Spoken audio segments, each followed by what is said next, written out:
दोस्तों, जय श्री राम। कैसे हैं आप सब। हमारे YouTube channel Arvind Kumar official में आप सभी का स्वागत है। इस दुनिया में बहुत से पंथ चल रहे हैं, लेकिन धर्म सिर्फ एक है, वो है सनातन। यह बात हम सब जानते हैं। बाकी पंथों के अंदर एक प्रथा है, जहां पर किसी की मृत्यु होती है तो वो लोग उस मिट्टी के नीचे दफनाते हैं। कब्रिस्तान जिसे बोल सकते हैं हम, इस तरीके की जगह पर वहां पर दफनाया जाता है। जब किसी की मृत्यु होती है, किसी की शव को दफनाया जाता है। और अगर बात करें हमारे सनातन धर्म की, तो यहाँ अगर किसी बड़े की यानी कि एक अच्छी आयु के इंसान की जब मृत्यु होती है तो उसके शव को जलाया जाता है। सिर्फ एक सनातन धर्म है जहां पर जलाया जाता है, क्योंकि हमारा ये मानना है कि जितना भी हमारा जो पार्थिव शरीर होता है या वैसे भी कोई भी एनर्जी है, वो एक लास्ट में एनर्जी में जाकर ही चेंज होती है। हर चीज एनर्जी में जाकर ही चेंज होती है, जिसके अनुसार हम लोग शव को जलाते हैं। परंतु यदि बात करें हम छोटे बच्चों की, यदि किसी अकारण भी अगर मृत्यु हो जाती है किसी बच्चे की, किसी छोटे बच्चे की मृत्यु हो जाती है, तो उसे जलाया नहीं जाता। ये भी हमारे सनातन धर्म में ही लिखा हुआ है कि बच्चों के शरीर को जलाया नहीं जाता, उन्हें कहीं ना कहीं मिट्टी में दबाया जाता है, उन्हें दफनाया जाता है। जी हाँ, और ऐसा ही हुआ एक बच्चे के साथ जो कि वाराणसी का रहने वाला था। एक छोटी सी मासूम बच्ची 5 साल की महज वाराणसी की रहने वाली थी। लेकिन क्या हुआ उसके साथ, किसी कारण से वो काफी दिनों से बीमार चल रही थी। अब बीमार चलते हुए उसकी अचानक मृत्यु हो जाती है। अब मृत्यु के बाद तो उसे दफनाना ही बनता है, क्योंकि 5 साल की मासूम बच्ची थी। अब उसे दफनाया जाता है, उस छोटी बच्ची को मिट्टी में दफनाया जाता है। और ये सब कुछ करके परिवार अपना घर लौटता है, और जिस तरीके से रोजमर्रा के काम होते हैं, या ये लगा लीजिए शोक का माहौल होता है, उसके बाद घर पहुंचते हैं, शोक करते हैं, और उसके बाद अचानक पिता को याद आती है और वो उसी जगह पर जाकर देखता है। लेकिन तब पता लगता है कि वो जो कब्र है, यानी कि वो जो जहां पर बच्ची को दफनाया गया था, वो खुदा मिला है। यानी कि उस जगह को पूरा निकाल दिया गया, मिट्टी खोद दी गई, और वहां पर एक व्यक्ति उस शव के पास सोया मिला।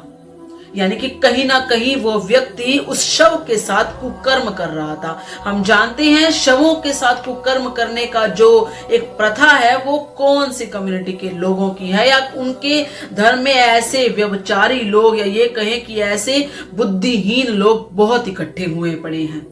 उनका सिर्फ एक ही एजेंडा होता है, जिससे वो शांत करने के लिए हर स्त्री को एक ही एजेंडे के साथ देखते हैं, एक ही चीज समझते हैं। और यहां तो बच्चियों तक को नहीं छोड़ा जाता। उस छोटी सी मासूम बच्ची को उसकी कब्र से बाहर निकाला जाता है, उसके साथ दुष्कर्म किया जाता है, उसके साथ ये व्यक्ति सोया मिलता है।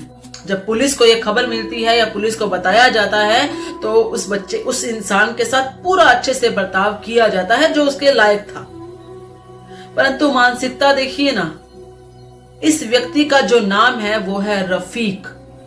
इसे छोटू कहकर ही बुलाया जाता है। आसपास के इसके जो भी परिवार के लोग हैं, आसपास के पड़ोसी लोग हैं, वो इसे छोटू कहकर बुलाते थे। इसका नाम रफीक है। हम जानते हैं रफीक नाम कौन सी कम्युनिटी के लोगों का होता है।